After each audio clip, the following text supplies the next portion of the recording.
hours. Ayun, after running, ayun, natapos natin yung 10 kilometers in 30 minutes. So kalahating oras tayo nag-run.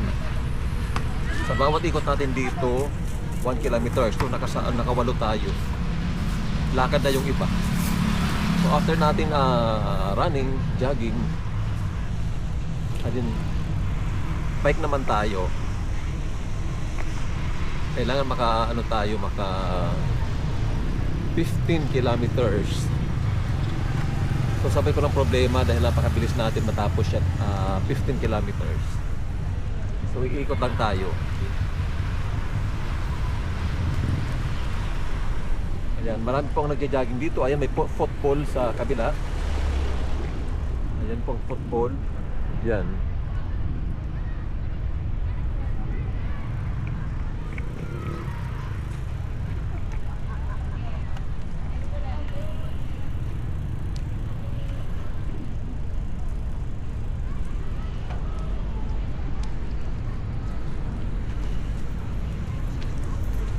After 50 kilometers natin bike, uwi na tayo. Kapag stretching na tayo dahil meron tayong sasalihan na marathon sa Saturday. So Thursday ngayon, bukas Friday, o ang laban natin Saturday.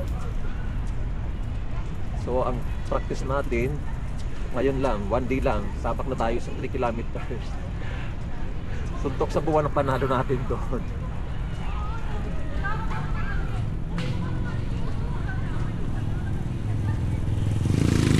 Run for fun lang yon. Kaya natin ipanalo yan kung may practice tayo, kaso lang wala.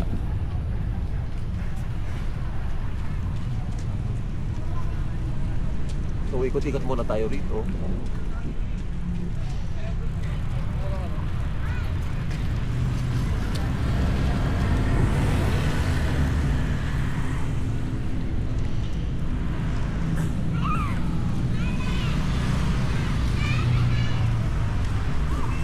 Bago tayo sa running, jogging, dahil wala tayong practice for how many years. Ngayon lang tayo nakapag-jogging.